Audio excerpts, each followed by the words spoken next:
Hello, everyone. Thank you for joining us. I'll give everyone a few more minutes just to join up before we get started.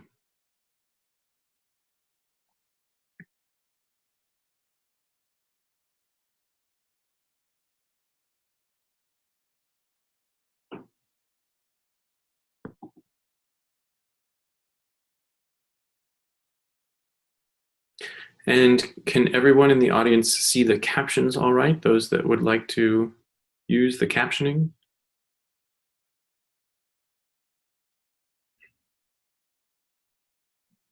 If we're having any problems, you should be able to use the chat function, or if you'd like to respond.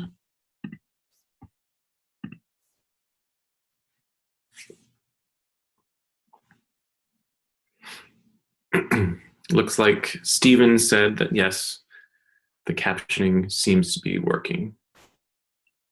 It was Stevie. So let's go ahead and get started. Hi, everyone. My name is Micah.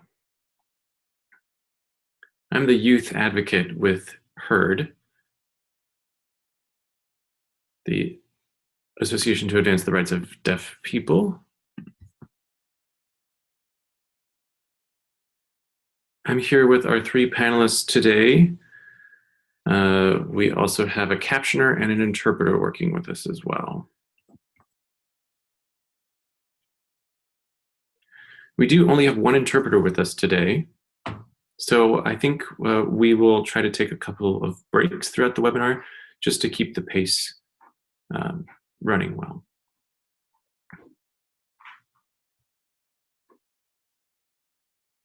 Kyle is our interpreter. We have our captioner named Nicole.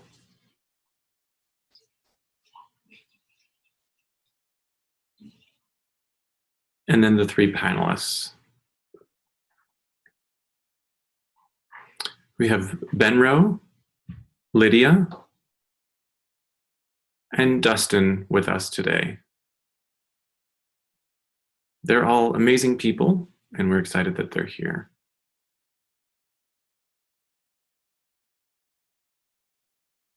They have their own identities, of course, that are various and contribute to the discussion about intersectionality. Dustin, just to warn you, may be in and out of the webinar today because of his Wi-Fi connection. Hopefully we can get him back in at some point soon. So my role here is as the host. I will be more in the background throughout the webinar to spotlight the video on those who are talking or signing to make sure that this is most accessible.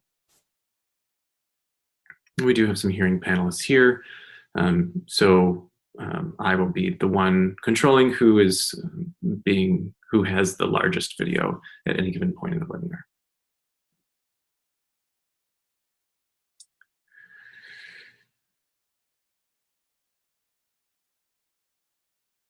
So I think maybe we should go ahead and let the panelists get started to start the conversation. I'd like each of the panelists to explain what ableism means to them and any other thoughts they have on this topic. Who'd like to start?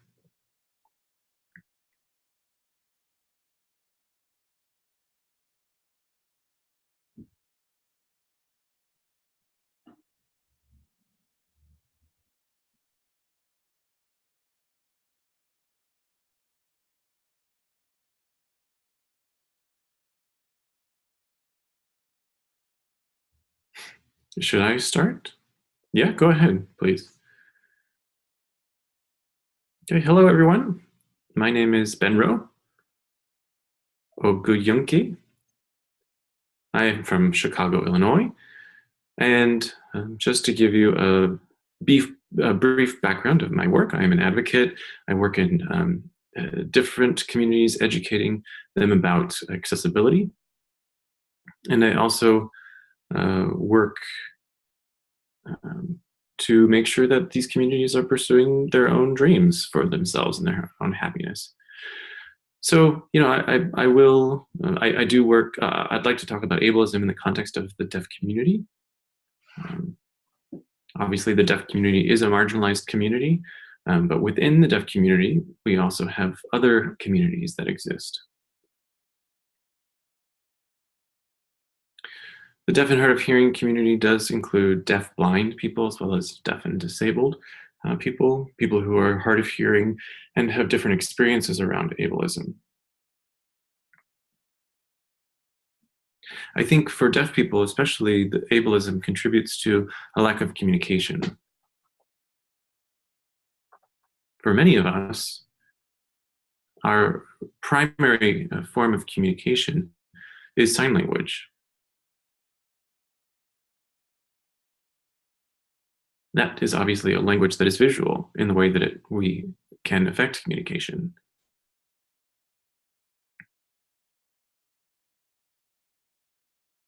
So it's obviously critical that we have that language in order to gain accessibility into situations. So societally,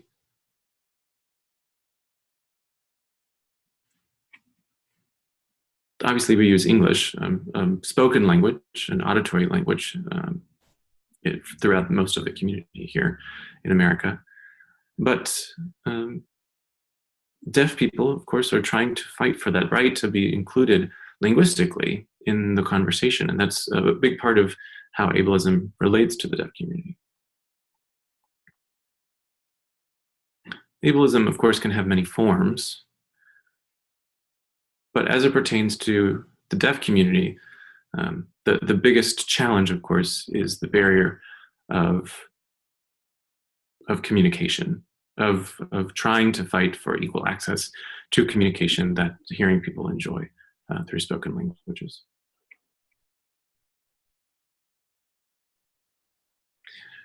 Now, I do want to, of course, add that members of the deaf and hard of hearing community do not simply have one type of communication need, that can be varied.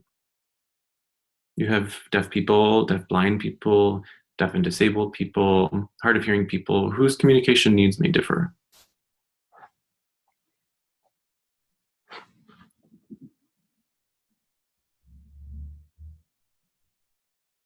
So there may be a subgroup of deaf people, for example, deaf-blind people, who might want to use Braille. They might want to use a system called protactile signing or tactile signing. Other systems of communication that may differ from the way that sign language is used visually for deaf people. So that's one example. So we can look at ableism not only as an entire deaf community and what our relationship is with the hearing community, but also in the perspective of deaf-blind people and as they relate to other deaf people.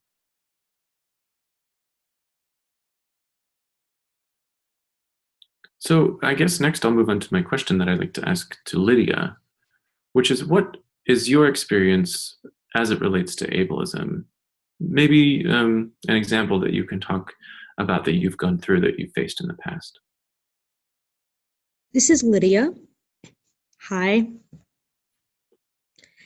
I generally want to start by talking about what ableism means to me. It means how in society we think about some people as being healthy and whole, functional people whose bodies and brains work the way that we want them to. We meaning the majority group in society.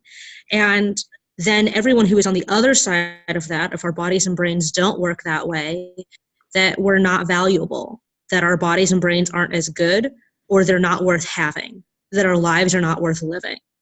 And this can play out in a lot of different ways. Like Ben Rowe was talking about, it can be both from people who are absolutely not disabled, who are hearing and sighted and neurotypical, but it can also be, and often is, within our own communities. So I'm autistic, and as an autistic person, there's been a lot of ableism in our community where I'll hear other autistic people say that autism should be accepted because it's not a mental illness, except that I'm a mentally ill and autistic person. So that says that I deserve to be accepted only if I somehow magically make the mental illnesses go away, but as long as I just stay autistic. Or that being autistic should be accepted and supported because being autistic doesn't mean we have mental retardation, which is a horribly violent term we shouldn't use. But I hear that said all the time by other autistic people. And what I'm really hearing them say is being autistic is okay as long as you're not any other kind of disabled. And that's ableism. Some of the ways that ableism has affected me personally have been that I get trapped in the double bind. If I say that I have a disability, people will either say that they don't believe me because they will claim, well, I can't tell. There doesn't seem like there's anything wrong with you, or you must have overcome so much, or you must be very mild and high functioning. That's all sarcasm, my rendering of that. And therefore not actually accepting when I'm struggling with something, not believing me when I need support that I'm not getting, that I'm being deprived of. I am being re-traumatized over and over again because no one believes me that I need captions because I'm not deaf. Nobody believes me that I need to sit down because I don't use a wheelchair and I don't have a cane. And on the other side of that, the double bind is that people find out I'm disabled, and they would previously have been talking to me like I was their peer, like a fellow adult. I'm an adult, so there's also an adultism in that, assuming that adults are whole people and children are not. And they will talk to me as an adult peer, and as soon as they find out that I'm autistic, they switch to a baby voice and they start saying, oh, good for you, pat me on the back. It's so nice that you're here. Your parents must be so proud of you. Where are your parents? These ideas that now that you know that I'm disabled, you're assuming that I'm incompetent. You are not recognizing that I belong and that I deserve to belong, and that that's not in spite of my disability. So I see ableism, I understand it as a whole way of thinking that just hurts those of us who are deaf, mad, and disabled by saying that our lives are less worth living, that we're not valuable, and that we don't deserve to be here. And it intersects and always has and always will with every other form of oppression. Ableism is how capitalism works. It says you're valuable if you can do work, but not all of us can do work the way that capitalism wants us to. Ableism is how white supremacy works, that white people's bodies and brains are supposed to be superior to those of us who are Black, Latinx, Indigenous, Asian, in my case, mixed race, and otherwise negatively racialized. That's ableism, to say that our bodies and brains are not worth as much or not as good. And so ableism is a way of thinking that hurts us and that depends on every other form of oppression that we can talk about, that we have lived, that we have witnessed. And then Dustin, what does ableism mean to you? If you would talk about that, I think that then we'll all describe what ableism is.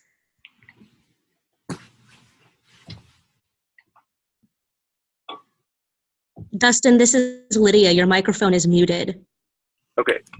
Hey, Lydia, thank you. This is Dustin. I agree with what both Bin Rowe and Lydia spoke about. I think ableism, the way that I view it, is to be a system that places value on people. So when Lydia was talking about how ableism intersects with other movements or other fights for progression that we have, I wholeheartedly believe in that. Ableism is something that we see show up in fights for labor. The way that capitalism, the way that our society is structured, it places value on the people that can produce the most for the system. That in itself is ableism. I believe ableism is a system that has decided what our bodies should be able to produce. So when I think about reproductive justice or arguments about what we should do with women's bodies, I view that to be ableist. I view ableism as a system that has decided who is worthy to stay in a community or live as they so choose. So when we think about criminal injustice or in the criminal legal system that cages people, and I think about the entire prison industrial complex, which includes nursing homes, kid prisons, which we often refer to as detention centers, or immigrations and customs enforcement, which we often refer to as detention centers, places where people are held captive. I view that to be ableism. And because of how it's constructed and how it permeates through everything that we navigate in society, I would say that's also anti-Black, the way that it's devalued certain bodies and minds.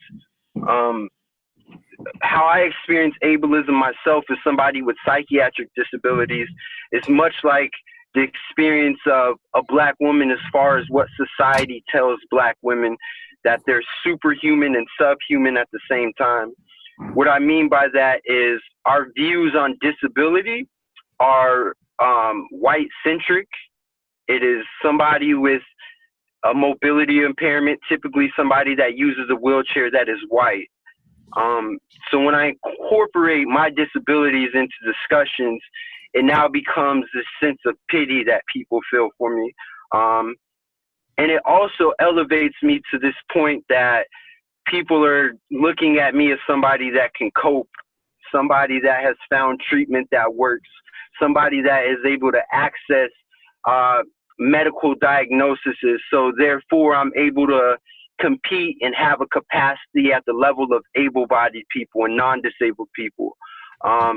What that does is completely erase my experience. It completely erases everything that I've gone to just to get into a room or a space or into a conversation or into a movement. It's looking at me as somebody that requires a lot of accommodations, therefore I'm weak, but it's not somebody that has what we deem to be severe mental illness. I say that's ableist and harmful. We look at the legal system. It's riddled with this idea that people with severe mental illness are the people that are most what they call at risk. What that does is tell me that my mental illnesses are somehow not severe to me. I believe that to be ableist. And then I would like to reiterate everything that Bin Rowe was saying about how our entire world is constructed for the needs of non-disabled people. So everybody that doesn't fit that standard category, which is a white person here in America, that we're otherized and we don't actually get the accommodations that we need because it's not been normalized. With that, and like the intertwining of the struggles of disabled people in other forms of oppression or oppressed groups of people, I would be curious to know, Lydia, what do you think about people or organizations or movements that tell you we shouldn't focus on ableism because we're fighting racial injustice, or vice versa? This is Lydia. Thank you, Dustin, for that question. I get that all the time. And I also apologize to sighted folks watching this that the lights in this room keep flicking on and off. I tried to fix that and failed. I experience this frequently when I'm asked to work with a group, whether as a general collaborator with an organization, or if they're asking to have me come and speak somewhere, where they'll say to me, oh, well, please come, and, you know, maybe you can talk about race, but, you know, our audience is going to be very uncomfortable with it because they're mostly white and they don't know anything, and don't make them uncomfortable. Or I'll be told, why are you talking about disability? You're acting just like white people who want us to stop talking about white supremacy by asking us to talk about disability, as if they're not connected already. And this is it's erasing of my own experiences, and it's erasing of whole communities. I mean, I've had it happen where someone who is literally named Becky emailed me on behalf of a disability group and said, can we have you come and film something for us? And we know that your identities as a person of color, an adoptee, and queer are very important to you, but we want you to just focus on disability for the purposes of this video. And I found that really offensive and really damaging, offensive at most mild, right? Because I can't separate my disabled identity from every other part of my experience. So when organizations say, don't talk about ableism, we're focusing on race, or don't talk about race, we focus on disability, or anything like that, what they're really saying is they only care about the members of their communities that already have the most privilege, the most resources, the most power, and the most access to a platform. That's it. That's what they're saying. We just care about keeping the tiny amount of privilege that we've been able to hang on to, and fuck the rest of you. So for me, as a disabled and multiply marginalized organizer, I see this pattern all the time. I witness it. I've been targeted by it, and it's disheartening. It's something that it's a struggle to deal with, because those of us that are working at the margins of the margins, those of us who are working radically intersectionally, don't have access to the same resources, to the same platform, to the power or the privilege that these people do. And so if that organization is the only one that can push something out to a wider audience, then we're faced with a horrible choice, which is follow our character, right? And refuse to collaborate with an organization that does not, in fact, represent all of us and doesn't care to, or forego potentially providing material assistance to our community that is in need of it and maybe won't get it because if it requires money that we don't have, then we have to go to the people who've got that money in order to ask for it. And, I don't think we should be placed in that position. I fully recognize all of the harms of our nonprofits and how fucked up they are. But I think that reality has placed us in a very precarious position. I don't know, Ben Rowe, if you've had experience with this as well. I mean, I'm sure that you have, but if you wanted to share about that too.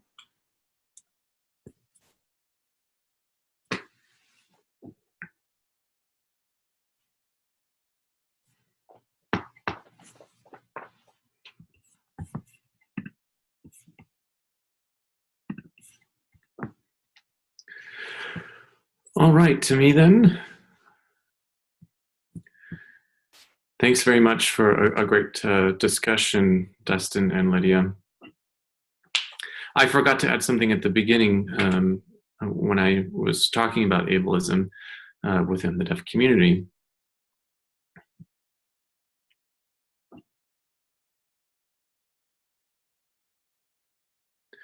We have actually our own word within the deaf community, which is audism, AUDISM, that we use to describe the marginalization of deaf people that has occurred over time. Specifically, this tendency for the world to believe that spoken language is a superior language to sign language. And so it is now our charge in our community to show that those languages should have equal bearing within the world in the ways in which people communicate.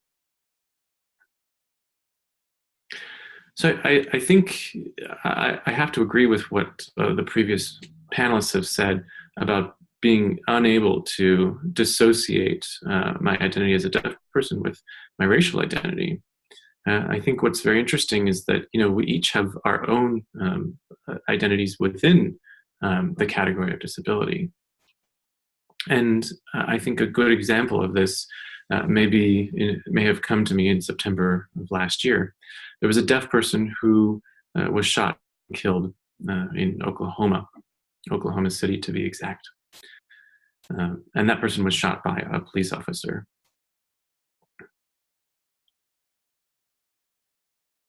So this person was by the last name of Sanchez. I think it was Madigal Sanchez was their name,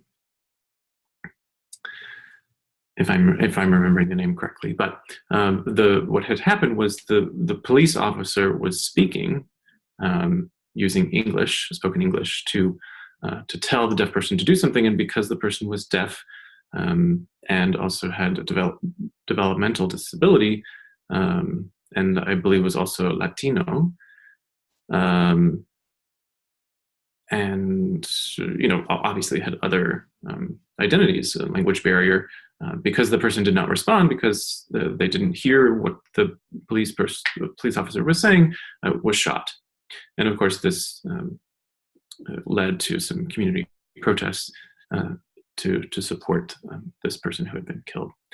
So obviously there's some immigration identity there, a deaf identity, a disability identity, other identities that this person had that prevented access to information, and that could have, if that had been addressed effectively through communication, have allowed that person to flourish.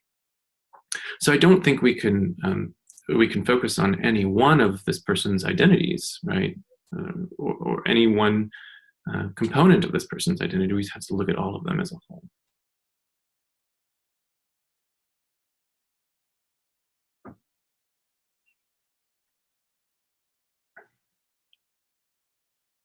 I think for some organizations, there has been this tendency to try to focus on one community or one identity at a time. When I went to a march a couple of years ago related to police brutality and the responsibility of that brutality, I was surprised to find that I was the only deaf person who was there.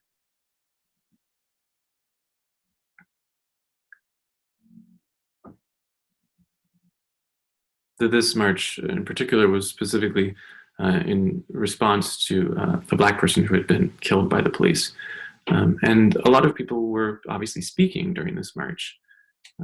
And I was trying to get access to this information so that I could really join into this, to this march effectively.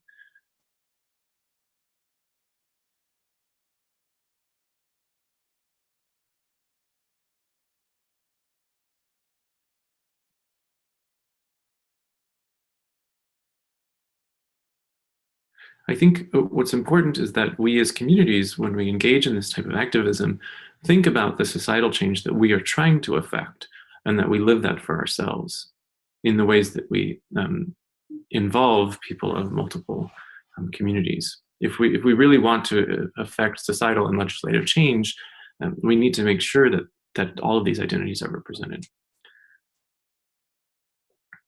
I think in the next part, we're maybe supposed to be talking about how to do that. And as a deaf person, it's important that I advocate for accessibility, not only for myself, but for other people who may want that type of access to protests or to the societal change that we're trying to affect.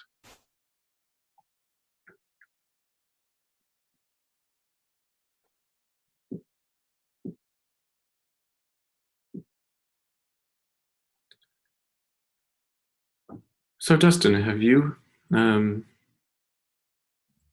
did you already talk about your thoughts about the ways in which some of these organizations who may want to focus on race have excluded people with disabilities? Hey, this is Dustin. Bin Rowe, thank you for that, and thank you for lifting some of the folks that have been killed by the state, in particular by police. That's one of the ways in which deaf folks, disabled folks, people that are undocumented to America have been erased from some of the conversations that we have around state-inflicted violence. When really deaf folks, disabled folks, undocumented in America folks are the majority of people that have been killed by the state, beginning with the indigenous folks of this land on Turtle Island. I think the way that we view accommodations might be one of the issues that we have within our movements. I witness this all the time. Our conversations surrounding the criminal and justice system take place inside of universities, take place in downtown buildings on the 14th floor, without acknowledging the violence that has been inflicted upon communities of color, in particular Black communities, from these same institutions, at universities that were built off the labor of enslaved Africans. And those very conversations happen, and policy is created in those places. When I think about access and accommodation, it should extend to people that live in low and no income communities. Some of the realest organizing that I've been a part of has happened in the middle of the hood, on street corners, in people's living rooms, in church basements. But what we view to be like the standard or the precedent sometimes comes from these institutional places where people wear really nice clothes and parking is like $30 a day, and they serve crepes and bagels, and that's not where change really happens. When we think about Ferguson and uprisings in Baltimore and uprisings in Charlotte and uprisings in Homewood, Pennsylvania, these are everyday people. These are people that are impacted by the systems. There's an organizing effort right now called Operation Push, that prisoners in Florida are organizing. They don't need all of the luxuries that a lot of organizing and organizations utilize in order to actually create change. They need solidarity. There's a concept that Kaite D. Davidson, Ali Cannington, and Talila T.L. Lewis created called Disability Solidarity, where it holds disability communities accountable for intersectional justice and racialized communities accountable for disability justice. That type of solidarity is kind of where we want to get to. So the access and accommodations are at the center of that. This idea that will be fully accessible, I think, hurts us. It allows us to have a checklist for accessibility when we know we'll never be fully accessible to everyone. The important part is that we're working towards accessibility. Like this webinar, for instance, we're on a platform that is for hearing people. So it takes a lot of front end work and work during it that Micah, the mom,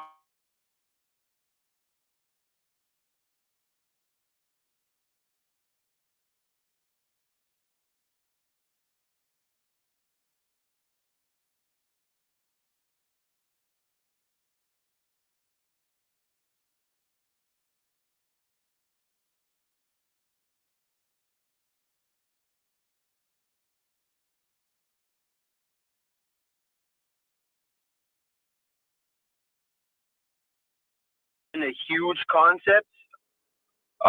Thinking about a Google form that requests what accommodations I have. After my brother has committed suicide, my accommodations to hold a conversation about trauma and violence looks completely different. I need to be able to cry in a space. I need to be able to walk out of a room in a space. I need to be able to have water in a space. So when we talk about violence, whether it's violence inflicted by carceral systems, violence inflicted by police, violence inflicted by educational institutions, those accommodations have to accommodate the people that are in direct impact to that violence. So if the accommodation means the change of location, if it means extra space within a conversation to talk about simply what we experienced to get here, then those are the type of things that we need to incorporate into our organizing efforts. I've had like the honor of meeting Lydia before, so I know Lydia has like thoughts on this. So I would just be curious to know what you think. This is Lydia. I've spent a lot of my time trying to make things happen, whether that's protests or events where we're learning and discussing things like this one, or campaigns online. And in everything that I have done, I've worked very hard to be conscious of forms of exclusion and marginalization that don't impact me, because that's the easiest way to exclude people. That's the easiest way to further the marginalization of others. So for example, when Dustin was talking about ensuring that currently incarcerated people are centered in our organizing by reaching out ahead of time, that's one example of putting into practice the idea that we can't be leaving anyone behind. Something that I did in DC with the Washington Metro Disabled Students Collective was that we organized two types of events: peer education forums and social gatherings for multiply marginalized disabled folks, Black, Indigenous, Latinx, Asian, and mixed race people, and for queer and trans people within disability communities. And we had to be very deliberate about the scheduling of our events, because any possible date and time combination would necessarily exclude some chunk of our own communities. If we organize something between 9 and 5 on a weekday, anybody who is working during 9 to 5 on a weekday wouldn't be able to come. If we organized on an evening, anyone responsible for childcare might not be able to come, even though we welcome children in our spaces, but they might not feel comfortable bringing their children. If we organize something on a Friday evening, that might work for many people, but if you're observant of Shabbat, that might not work for you. If we organize something on an evening or on a weekend, and that's when you have your shifts for your job, then you probably can't join us. And anything that we've organized in person, if you're in an institution, if you were in our prison, then you can't come, just by definition. And so every time we did something, we had to grapple with the reality that the idea of universal design doesn't actually exist, because nothing is literally fully accessible to every single human being. But what we can do, and we should be striving for, is making sure that everybody does have some way of meaningfully participating, even if it's not at the exact same time, even if it's not in the same location, even if it's not in the same way that we expect. Showing up in person to this event isn't the only way that you can participate and be part of our community. Being able to reply to our email list isn't the only way to participate in our community, right? And we had to incorporate all of these aspects of when we scheduled anything in order to recognize that the best strategy turned out to be alternating times and days of week for every single event we did. Everybody couldn't come to every event, but everyone who was able to go to a physical location would be more likely to attend something in person, to have the opportunity to be physically present, while not prioritizing physical presence over every other form of organizing and communication that we had available to us. I think we've had to take that into account regarding how we've put out information. When we provide information about any of our events, we specify children are welcomed. We specify you are welcome to arrive later than the start time and to leave earlier. You are welcome to take breaks and leave at any time during the event. You are welcome to make use of our volunteer interpreters who will be present, to share and exchange notes with one another, and to bring your animals with you, and to bring a companion if you need a person there to provide assistance to you physically or emotionally. And I think that was important for us to do too. So that being said, I have a question for the two of you, and I'm going to have to switch locations because I think I'm sitting in a classroom that's about to be used.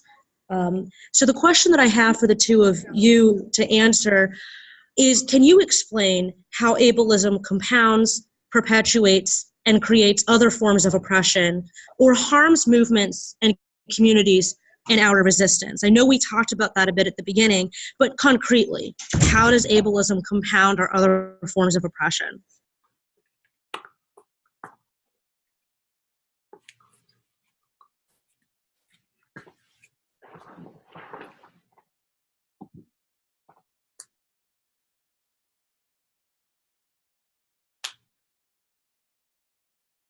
This is Ben Rowe. I'll let Dustin respond to that.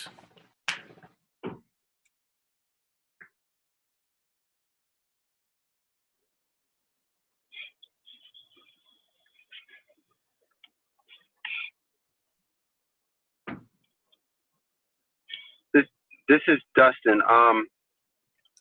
And when I think about ableism, I'm incorporating all forms of ableism, just like autism, sanism, madism, any type of oppression or system of oppression that perpetuates this idea that anyone that doesn't meet the standard or what we view to be normal is then otherized. So that system of ableism, we can see that's embedded, and I spoke about this a little bit earlier, how it's a part of every other fight that we have. When we think about folks with disabilities, it's the largest minority population in the world. It's a group that anyone can become a part of at any moment. So even when disability has been erased from the narratives or the history, disabled people have always been present. So I think that's one of the major ways in which violence has been inflicted upon disabled people, is by stripping us from our history, stripping us from our truth, and stripping us from knowing who we are as entire and full humans, and being able to be comfortable and thrive in that. So ableism is the system that has told us that we need to be a certain way. That way has been defined by white supremacy. So when I think about like the reasons in which ableism or how it's intertwined with other impressions, I think that that's one of the keys, is that it forces us to be a standard human being that we know doesn't exist. And it erases us, a component of us that doesn't allow us to be full human beings. Ben Rowe, maybe what are some of your thoughts on that?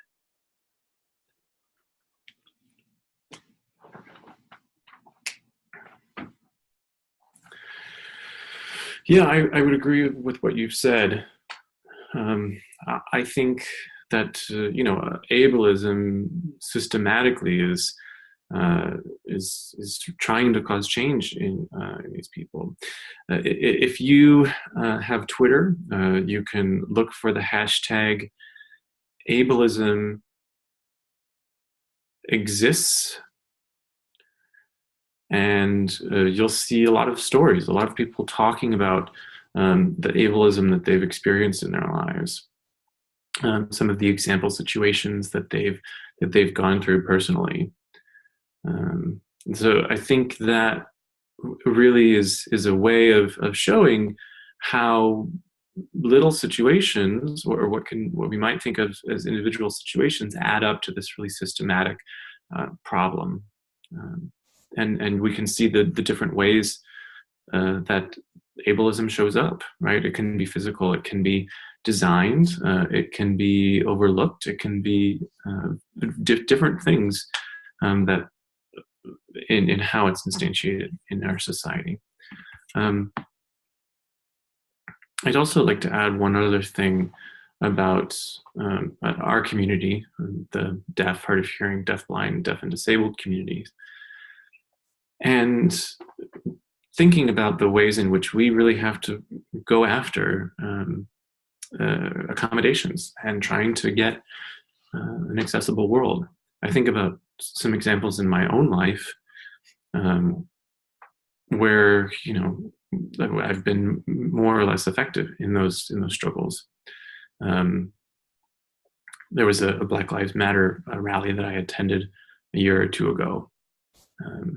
And there was a contingency of Black, deaf, and hard of hearing folks who were there wanting to contribute their time and their effort into helping with the cause.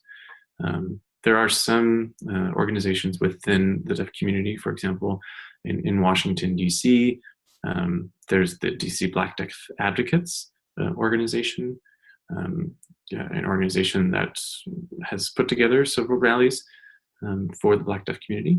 We also have a Black interpreting organization with whom we've done a lot of team efforts, obviously trying to, they'll provide pro bono interpreters for our rallies, and that's been fruitful partnership for both of our organizations. I think that that's really helped us to gain some ground and to show that we can work together, right? And that Black, deaf, and hard of hearing people have families and friends that may also be experiencing police brutality and systematic oppression, and this type of ableism that prevents them from getting access to being fully integrated members of society. And so that's helped us with trying to achieve some of this change. We just talked about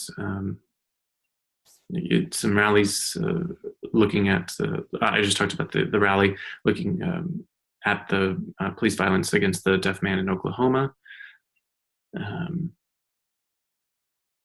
There's an organization called Council de Manos, which is an organization of Latinx people who are deaf, who are advocating for immigrant rights, especially within the Latinx deaf community. And chief among these, again, coming back to the conversation of communication, is ensuring that that interpreters who are proficient not only in English and Spanish, but also, or not English and ASL, but also in Spanish, are able to assist in these types of situations where immigrants are present, who might not know American Sign Language fully. They might have never really have been exposed to a full sign language in their home territory, but now that they're in the United States, still need to have access to the justice system. So that requires a lot of work, right? A lot of organization within our communities, and we need to be able to be front and center and to get that spotlight in order to shine the light on these issues that still exist regarding communication access. So I think that's probably one of the biggest issues as it relates to the question of ableism within the deaf community, is fighting for and attaining communication access, so that deaf people can live lives just as their hearing peers do and have the same type of measured success.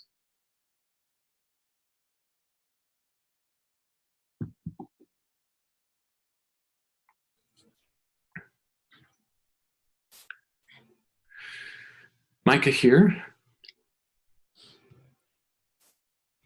I want to give us just a 5-minute warning to the end of the webinar. Time has been going by, so I just wanted to see if anyone wanted to make any final comments before I wrapped up and talked about other ways in which our community leaders, if anyone wants to talk about how leaders can make things more accessible to us, I think that would be great, or any other ideas about the ways in which we can improve our advocacy, that would be wonderful. Lydia, do you have a comment? This is Lydia. There are some things that every organizer can take into account. Firstly, it should be a baseline, but it's not. If you're organizing an event for a public place, make sure that the location is actually physically accessible. I don't mean that they claim they're wheelchair accessible or they claim to be compliant with the ADA, Americans with Disabilities Act, or otherwise, but actually go with another organizer who has a physical disability to physically inspect the location to see if it's accessible. Secondly, don't make your events financially inaccessible. Dustin talked about this a little bit earlier, but if you're going to host a conference, Don't say that the only people who can come have to pay $250, $495, $700 to attend. That shuts out virtually all of us, and anybody that's marginalized in any way is going to have a significantly harder time getting access to those resources to be there. And I recognize that another thing I'm about to say sometimes costs money. And I'm going to tell you, if you have money, hire interpreters, hire CDIs, certified deaf interpreters, hire captioners, make sure that there are volunteers or paid staff available to provide sighted assistance to blind attendees, and physical assistance to anyone who might need PCA services while there. And sometimes that costs money. So I understand that sometimes you need to ask for money in order to keep your event possible to manage, but ask for a manageable amount of money, like $20, and make it sliding scale so that if someone can't afford it at all, they won't be turned away or shamed publicly for not having the $20 to hand over. But that's one quick and dirty way to make sure that your event is actually financially accessible. Consider whether your event is accessible for any of us with breaks of any kind, right? You're running an 8-hour event. You can't run for 8 straight hours. You have to take at least a 2-hour break in the middle and at least 15-minute breaks every single hour or 5 minutes on the half hour. You cannot make people run for 8 hours straight. That's true of non-disabled people. It's so true for disabled people. So don't do that. Make sure that there's interpretation. It's not optional. It's not an add-on. Going to what Dustin talked about Mia Mingus's description of forced intimacy, don't require everyone to give you their list of accommodations. Invite people if they want to, which many people won't. They won't feel comfortable or safe doing it, to send in requests for accommodations. But design your event from the outset to maximize the ways that people can participate, present or not. Create a hashtag, publicize the hashtag, call people by phone. Don't assume that everybody can use the internet or has access to the internet or is literate in English. Live stream your event if you're doing that. Provide food, and if you're going to provide food, clearly label in print and in Braille what is in the foods so that people can know what they are eating or not eating. Don't put calorie counts on it, but label the ingredients so that people know what is safe or comfortable for them to eat or not, without having to ask and potentially humiliate themselves in front of the organizers. Post up clear signage. If the bathrooms are gendered, cover the gendered signs and say that the bathroom is for all genders, because otherwise a lot of folks will come in, whether they're non-binary trans or binary trans, and not feel safe or comfortable using either bathroom or any bathroom at all. And you probably want people to be able to use the bathroom. I mean, you probably don't want it on your floor. So put up signs, ask people to arrive fragrance-free, and actually bring baking soda. That's a tip that I picked up from Mikael, Mikael, Lee, Lee, from Mikael Lee, an organizer in Seattle and the Bay Area, is bring a thing of baking soda with you so that if people do arrive scented, you can ask them to put some baking soda on their clothing. It won't leave any stains. They can do it themselves to neutralize the scent so that people can feel safer and healthier in the space and not potentially have an asthma attack or develop a migraine or have to exit. Provide content warnings. If the title of your event is not clear, then let people know up front or in the description of your event by phone, on a flyer, in an email, and verbally and signing it from the podium if you're going to be talking about heavy material, because people may not know, and you need to give people the actual option to exercise their autonomy to choose to stay or to choose to take breaks or to choose to leave. If your event says at the top that it is about sexual violence and disability, we can assume that you're going to talk about sexual violence. But if your event says organizing in disability, we don't know if you were planning to talk about the history of institutions. We don't know if you're planning to talk about police violence. So give content information in advance and at the beginning of the event so that people have an opportunity to make that decision. Provide handouts and visuals. Provide copies in large print and Braille without having to be asked for it. Large print, standard is 18 size font. I say use 24. Use 24 and use 1.15 spacing so that people can read between the lines if they're reading the documents that you're handing out. Not everybody can learn visually. Not everyone is literate. Not everyone can learn from auditory information, and not everyone knows sign language. I don't understand signing beyond a few simple signs because I'm ignorant. Maybe one day that will change, but interpreters are present for me. They're an accommodation for me so that I can actually communicate with people that are deaf in my communities. So when you are organizing an event, you can take into account any number of aspects of how people can be present, how people can participate before, during, and after. If you're organizing a protest, who have you invited to speak? Have you invited all people who are hearing, who are neurotypical, who have access to money, who have college degrees and jobs? If so, that's a problem. Because those folks do not represent the entirety of our communities. I don't. I'm getting a law degree. I have a shit ton of privilege. I don't represent the entirety of our communities. I represent parts of my communities. But if I'm the only speaker that's not a straight white man, you're still doing it wrong.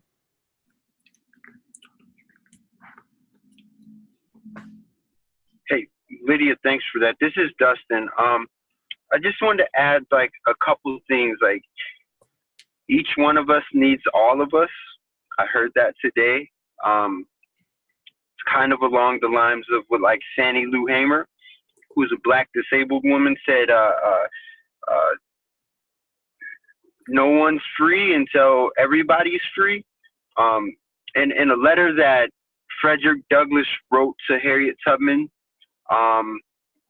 directly after the legal abolishment of slavery, he talked about Harriet Tubman laboring in a private way.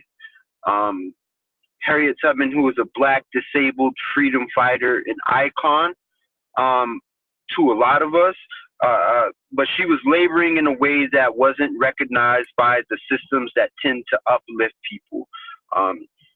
So us as organizers, or people that purport to be organizers, it's important to understand that if we have gained notoriety, or if we're being uplifted by folks that aren't community, then it's most likely due to the privileges that we hold.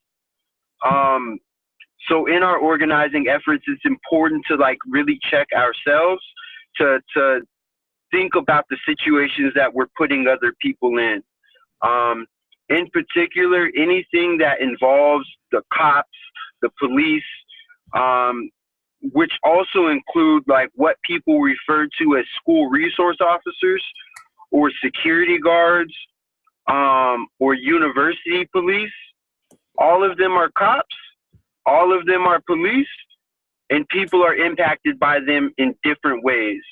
It's important for organizers to understand this, that if you place a call out for people to come to a rally or a protest, that deaf people might come, that cops almost never provide the interpreters they're supposed to by law, that information to deaf communities about talking to police could be different than hearing folks, that undocumented people, or even immigrants that have undocumented family members, are at risk for deportation in a way that people born in America aren't always. That the ways in which the cops or the police treat Black and brown bodies are completely different than that of white bodies. The areas of town that we're in when we're organizing have everything to do with how the police or the cops respond to us. For disabled folks and people that need medications to live, to know that if they are caged or incarcerated, then they're probably not going to get that medication that they need. To know that if they don't get that medication and something happens while they're in the cage, that the state will have the first opportunity to write their story, to write their eulogy, and to know that it's that critical and that important every time we involve possible police or cop presence in anything that we do. I would like to finish that saying that the protests and the rallies are almost like a last effort, and the actual work of organizing happens way before the protest. It happens way after the protest, and that is only a component of organizing. So all of the work that it takes to reach out to people, to go meet people, to that aren't on Twitter or that can't access email, which are a lot of us that are impacted by whatever insert system, that's where the work happens. So those are the places where we need to be accessible and incorporating people, and the needs and accommodations will be met because those people that need things that are different from what we view to be standard will be a part of developing it. That was all I had, but thank you, Lydia, and thank you, Bin Rowe. I learned a lot today. This is Lydia. Thank you also to Dustin and to Ben Rowe. Ben Rowe, this is the first time that we've had a chance to meet, and I've learned a lot from you.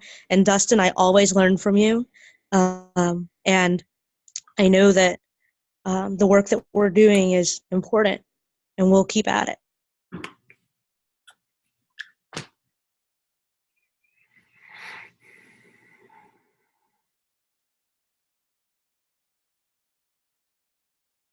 And Ben Rowe here. Thank you very much to Lydia and Dustin as well for sharing your thoughts. I really appreciated learning from you during this webinar. For me,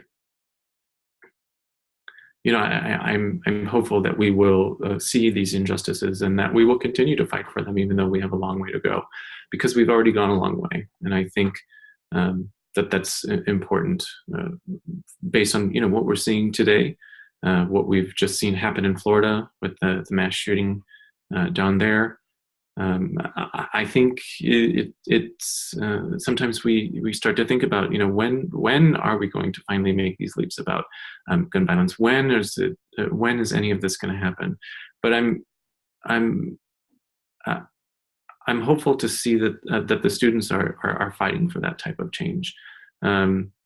And I'm happy that, you know, in the face of inaction from the folks that are in power, and for them to accept the status quo, that the students are trying to bring some attention to this issue. And I think that as a disability community, we can learn from that situation and continue to fight until everyone has equal access. And that we find that type of justice that we're fighting for. And I think that's you know, that these types of liberations we've seen historically are really important to our communities. So thank you all very much. I really appreciated being part of this discussion here today.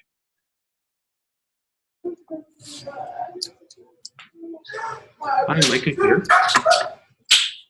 Just want to say thank you to everyone who joined us, and I do want to apologize that, as I said, that we're going to have a break just to give the interpreter a bit of a break and to give the audience some time to process the information.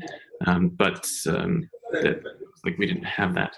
We did have a lot of questions, and we unfortunately didn't get to follow through with that here. So I guess that was on me. A bad example of not supporting those. But I do want to say thank you very much to everyone who joined us. Thank you to our interpreter. Thank you to our captioner, Nicole. And thank you very much to the community who come out to support our effort here. If you may have been aware that we were looking for an interpreter for quite a while, but unfortunately late last night we were able to book our interpreter for today's webinar. I do want to let you know that we have a hashtag where you can that you can go to disseminate, that you can use to disseminate resources. We will I will send out the link for next month's webinar. It will be on March 27th. I believe that will be 7 o'clock Eastern. But you should be seeing more information about that very soon. Yeah, I guess that's about it. Thank you all very much for coming here. We really appreciate your presence. and for sharing your energy with us. Thanks very much again.